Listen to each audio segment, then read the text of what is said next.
Moi c'est François et je suis à l'ENSAL à Lyon en L3. Tout pareil sauf que je m'appelle Anna.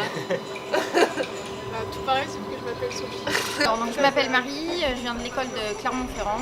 Je fais le master qui s'appelle Métaphore, donc c'est le master qui s'occupe du patrimoine. My name is Rashid Atinawi from Syria, Damas. Now here in Saint-Étienne School of Architecture for grad de master. Bonjour, je m'appelle Aaron Pasmar. Je suis Tom Dezinde. Moi c'est Elodie Fournel et je suis à l'école de Saint-Étienne aussi en première année. Et moi je m'appelle Sergio Tejerina. Là-bas j'étais un étudiant d'échange de la Bolivie, mais maintenant j'ai décidé de rester là-bas. Je m'appelle Edgar, étudiant en M1 été à l'école d'architecture de Clermont-Ferrand. Ça signifie en gros éco-conception des territoires espaces habitables. Le pierre, c'est un matériau que je connaissais avant. Mon père l'a beaucoup travaillé, donc je l'ai beaucoup vu faire. C'était de la retaille de pierre. Il récupérait des pierres anciennes de construction et donc il les retaillait un peu par rapport à ce que lui voulait construire. La pierre, c'est aussi notre histoire. Presque tous les bâtiments qu'on voit aujourd'hui, c'est fait en pierre. Et là, quand on était en train de les tailler, ils passaient à côté de nous et ils nous disaient c'est des fossiles, c'est une dent de requin, c'est un coquillage. C'est génial.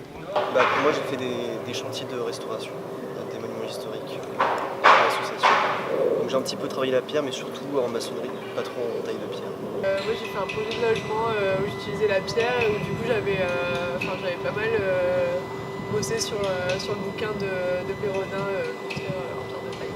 Du coup j'étais contente de l'avoir en cage, c'était cool. C'est la première fois qu'on est vraiment plongé à travailler un matériau et à le découvrir. This is the first time I worked with this material. Working in stone is very interesting. You will learn the techniques, how you can dig, and what's the right technique for giving the good impression for the stones. Je pense que c'est important de pouvoir vraiment être confronté à la matière, pouvoir la toucher, la comprendre vraiment. L'architecture et comment on va construire. Maintenant qu'on connaît ses propriétés. Puis plus que le voir, c'est le travailler. Donc du coup, nous on en sait plus sur ça et on sait du coup ce qu'on travaille et après avec quoi on va travailler plus tard.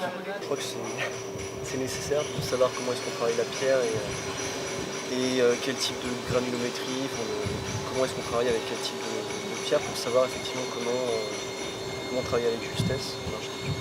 J'estime que sans les artisans, un architecte n'est rien, parce que c'est l'artisan qui réalise ce qu'on a dessiné. Et mieux on connaît leur travail, mieux on connaît leur façon de travailler, mieux on va pouvoir savoir quoi dessiner, comment le dessiner et comment ça se monte en fait. An architect should learn this, especially when he have to supervise the site for construction. So it was really good and wonderful, yeah, working here. Je sais pas si je serais plus à l'aise pour l'utiliser en projet. Après peut-être plus intéressée et surtout plus sensible à la manière de faire. Plus sensible pour faire des recherches dessus, pour l'utiliser, mais je sais pas comment l'utiliser. Non, c'est vrai que c'est juste l'expérience limite, vraiment brute, c'est ça, c'est tailler sa pierre, mais après sans réel savoir sur comment on les assemble ensuite. Mais rien que ça, c'était intéressant là en 3 jours. Ouais, c'est grave encourageant à aller voir d'autres matériaux et justement à les travailler, à essayer de les utiliser nous. C'est vraiment top pour nous. Déjà, en savoir beaucoup plus sur la pierre et puis forcément sur les autres matériaux. Je pense que c'est la base du métier d'architecte, de connaître les matériaux. On ne peut pas toujours se travailler avec le béton, les moellons. Il faut savoir à un moment se diversifier. Et puis, je pense que c'est un métier qui est aussi en pleine mutation et savoir s'adapter aux matériaux de demain, je pense que c'est important aussi. Je suis à la recherche de cette interaction-là avec les artisans. Au sein des études, ça reste trop rare à mon goût. Bonjour, Célia, organisatrice du workshop. Bonjour Marie. Tom. Et Laurie. Je suis la seule à avoir dit organisatrice. On est tous organisateurs. Donc, je m'appelle Christophe Chevènement, je suis tailleur de pierre. Je fais ça donc avec mon père. Alors, je suis tailleur de pierre depuis 1966. D'accord. Donc, ça fait déjà pas mal de temps. Donc j'ai 73 ans. Ma formation, c'est les arts appliqués. À 21 ans, c'est surtout les arts appliqués. Appliqués, il fallait que je fasse quelque chose d'un petit peu plus concret, on va dire. Et c'est là que j'ai découvert la taille de pierre, grâce à mon professeur de sculpture qui lui m'a un peu poussé là-dessus. Donc, j'ai découvert la taille de pierre et immédiatement j'ai découvert ces matériaux qui me convenaient le plus. Voilà, puis après, j'ai travaillé pour différentes entreprises, j'ai travaillé à différents endroits en France. Et après, je me suis mis à mon compte 5-6 ans plus tard, une première fois, ça n'a pas marché.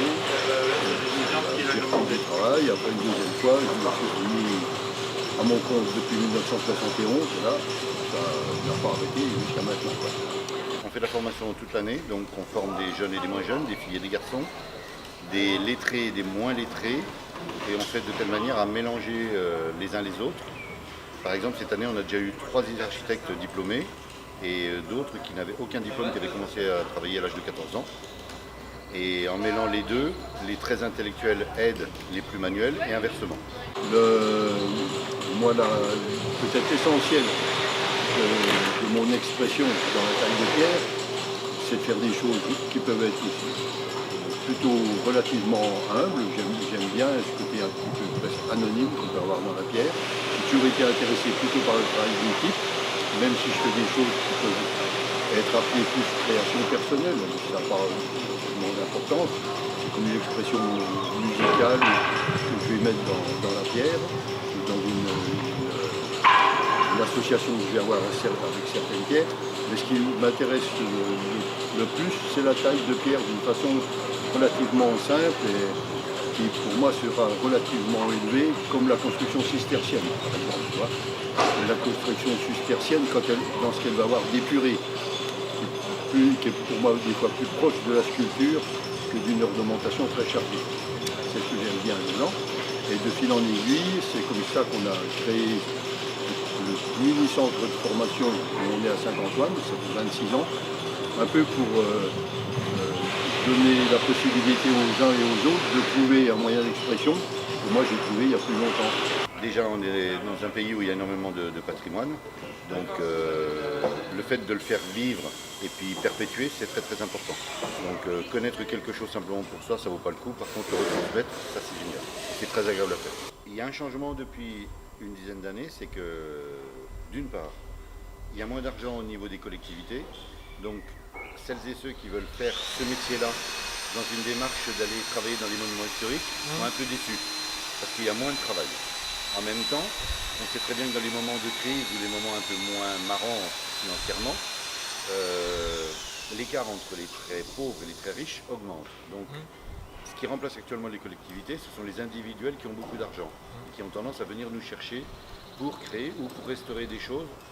Ayant beaucoup d'argent, ils peuvent se permettre d'aller très très loin dans les moulures, dans les ornementations et ainsi de suite, avec des choix de pierres qui peuvent être beaucoup plus chers que si on prenait des pierres tendres et qui elles sont vraiment peut-être des fois 10 fois moins chères.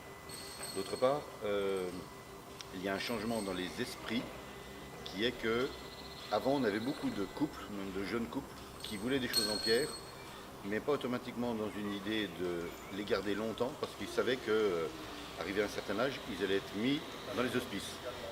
Maintenant ça change, donc on recommence à avoir des gens qui veulent créer par exemple des maisons, carrément les faire construire, dans un but après de les garder et pour eux, puis leurs enfants, puis leurs petits-enfants.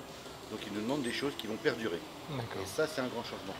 Ça veut dire que ce soit en art traditionnel ou contemporain, on peut vraiment arriver à faire des choses qui peuvent durer. Donc je pense que l'utilisation, comme à partir du moment où il y a eu les moellons, les maisons Bouygues, les maisons Merlin et tout ça, ça c'est fini et c'est tant mieux parce que c'était vraiment des cages à lapins, comme disait Coluche. Et si maintenant on revient avec des matériaux nobles comme celles et ceux que vous travaillez ici, ça c'est une très très bonne chose positive. Puis après, nos bases, c'est la base de travail qu'on peut trouver dans tous les travaux qui nous sont proposés, restauration du patrimoine, création, travaux chez des particuliers, en accord avec différents matériaux qui maintenant sont plus dans le domaine de l'éco-construction, c'est un domaine qui nous intéresse bien, qui va bien avec, et la pierre en tant que matériau naturel très ancien, elle a tout à fait sa place.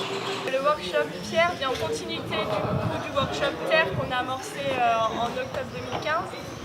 c'est une possibilité pour nous, étudiants architectes, de découvrir des matériaux qu'on a en quelque sorte oubliés et qui sont pourtant d'actualité et qui ont des qualités écologiques et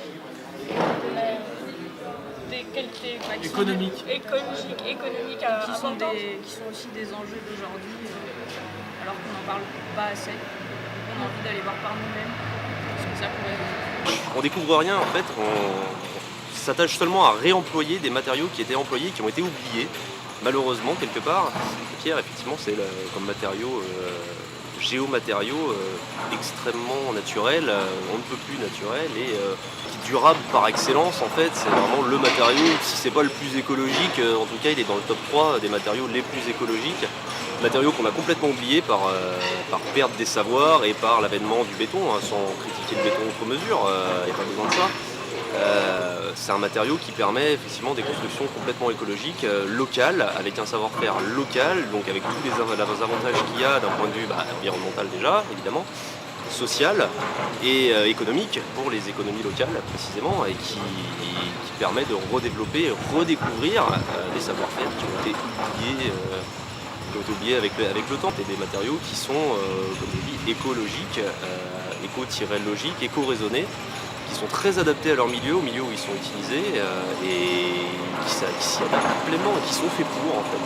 Là, le but était que chacune et chacun puisse prendre connaissance du matériau pierre, se rendre compte qu'il était différent par exemple de la terre ou du bois, ce sont vraiment les trois matériaux nobles naturels, et avec toujours une vision d'architecte, donc si possible d'aller au plus loin des possibilités communes, collectives, dans le sens que comme vous êtes 50, le fait est d'essayer de créer et des choses collectives et des choses individuelles. Ce qui fait que la finalité, on va essayer de faire cette fameuse plate-bande donc avec 7 pièces, de telle manière que sur chacune d'entre elles on puisse marquer le terme Imhotep en ornementation, là de façon un petit peu plus individuelle, le tout sur une œuvre collective. C'est extrêmement intéressant parce que nous, notre but encore une fois, c'est un travail collectif. Et là, dans ce groupe, on ressent tout à fait cette idée de collectivité. Le travail qu'on leur fait faire, pour certains, la plate-bande. La plate-bande, c'est intéressant parce que c'est plusieurs morceaux à appareiller, donc il faut vraiment avoir cette pensée collective. Et là, c'est ce qu'on a trouvé dans l'ensemble, c'est vraiment bien. Pour nous, c'est très riche, très intéressant de se retrouver dans des ambiances comme ça, qu'on a de temps en temps. On ne les a pas continuellement, mais on les a vraiment de temps en temps. Et le fait d'ouverture dans le milieu des gens qui, déjà, dans leur approche de l'architecture, appréhender déjà pas mal de différentes techniques dans les matériaux, ça les ouvre vraiment bien à ce qu'on fait. Donc c'est parfait. Pour nous, c'est bien, c'est l'idéal. Alors on a trouvé que déjà c'était très responsable, très adulte, et même si parmi vous on voit des jeunes et des moins jeunes, les différents groupes font que ensemble on peut faire quelque chose. C'est-à-dire qu'on voit qu'il y a une certaine émulation qui fait que les aînés parmi vous aident en étant les exemples, et puis on voit bien que là où les jeunes regardent ou des choses comme ça. Donc ça c'est très très bien, qu'il y ait différentes écoles et différents âges. C'est une très bonne chose. Je crois que c'est effectivement une action extrêmement pertinente et légitime parce que face à la virtualisation, à l'informatique, presque à outrance aujourd'hui en école d'architecture, avec le BIM, qui est une nécessité, il est important que les étudiants retrouvent la sensualité du matériau, l'échelle 1, pouvoir travailler le matériau et travailler la pierre. Aujourd'hui, non plus dans une vision, je dirais, presque fasciste, mais la pierre comme matériau d'avenir, c'est extrêmement important. Et la deuxième chose que je voudrais féliciter, c'est l'initiative étudiante, c'est-à-dire cette capacité d'organiser cette pédagogie de fait, en faisant appel à des compétences, des compagnons, en faisant appel à la structure des grands ateliers de l'IDABO, avec toutes ces capacités d'accueil, faire ce workshop qui est proposé à plusieurs étudiants de plusieurs écoles, puisque sont présents Clermont-Ferrand, Lyon, bien sûr Saint-Étienne. Et je crois que c'est ces deux choses-là qui sont extrêmement pertinentes et qui ont beaucoup de sens aujourd'hui dans le cursus d'un étudiant en architecture. C'est eux l'avenir en fait, ces étudiants en architecture qui feront l'architecture de demain. Et c'est à eux de s'intéresser précisément et de voir ce que sont les matériaux les matériaux dans tout leur ensemble, qu'ils fassent du béton, du bois, de la pierre, de la terre, tous les matériaux en fait. Il n'en existe pas 2 ou 3, non, il y en a des dizaines, des centaines de mises en œuvre différentes. C'est à eux de le faire en fait. Et c'est à eux de se confronter à ça précisément et d'avoir les mains dedans en fait, et de connaître ces matériaux pour au moins envisager leur utilisation. Que le matériau ne soit pas une contrainte ou ne découle pas juste d'un dessin en fait. Que le matériau soit vraiment soit un choix raisonné, un choix soit choisi et encore une fois dans un souci écologique en fait. C'est quelque chose qui appartient à l'architecte en fait, c'est le choix de l'architecte. Le choix du matériau c'est le choix de l'architecte et pas du bureau d'études. Déjà la première grande participation financière, forcément on a besoin de ça, ça vient de la région. Donc je voulais les remercier pour nous aider à pouvoir rendre ça possible. Ensuite, le workshop a pris place aux grands ateliers de l'île d'Abo. Donc aussi on les remercie pour nous avoir mis à disposition le matériel et le pour nous permettre des bonnes conditions de travail. Ensuite, l'école nous soutient quand même dans nos actions. Après, forcément, Christophe qui ont encadré le workshop. Avec brio. Ouais, vraiment avec brio. Et ensuite, c'est porté un peu par l'association Imhotep, qui est une association d'architecture solidaire à l'école d'archi. Donc là aussi, ça a permis de lancer l'organisation. Et après... Merci aux organisateurs. Oui, aux organisateurs. Il y a Morgane Bédier qui nous a beaucoup aidé dans l'école aussi. Tout ce qui est lien avec justement la subvention de la région et l'application aux grands ateliers. Merci aux fournisseurs d'outils. Ouais. Même s'il y a eu un petit couac, mais ça a été cool de pouvoir traiter avec des pros. Merci à ceux qui ont fait les tote bags, parce que chaque participant est reparti donc avec les outils avec lesquels il a taillé. L'idée c'était d'avoir un petit sac pour compacter tout ça.